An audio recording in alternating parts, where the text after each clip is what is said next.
This is Victor Hugo, wrote a novel so dangerous it was banned, criticized a dictator, and became a fugitive, spent 19 years in exile on a remote island, returned as a national hero buried in the Pantheon. Here's the wild story of how Les Miserables almost sparked a revolution, and why books still scare dictators.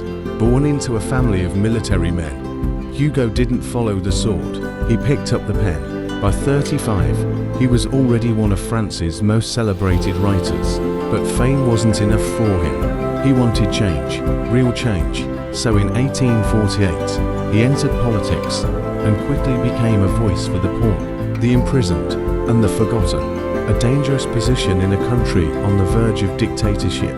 Then came the coup.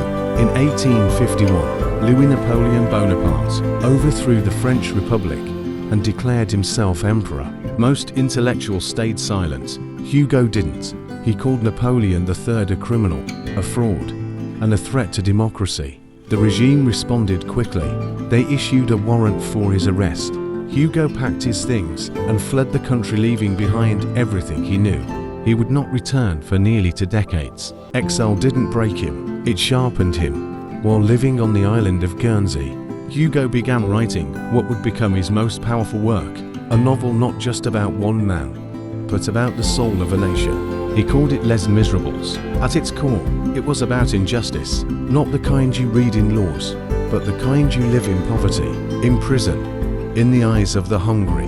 It wasn't just a novel, it was a mirror. Hugo poured everything into it, the pain of exile, the rot of corruption, the hope that one day, France could be better. It took him 17 years. When Les Miserables was published in 1862, the French government tried to suppress it. Too bold, too political, too dangerous. But the people devoured it. It became an instant phenomenon, smuggled into France, read in secret, passed hand to hand by workers, students, and rebels. The book wasn't entertainment, it was resistance.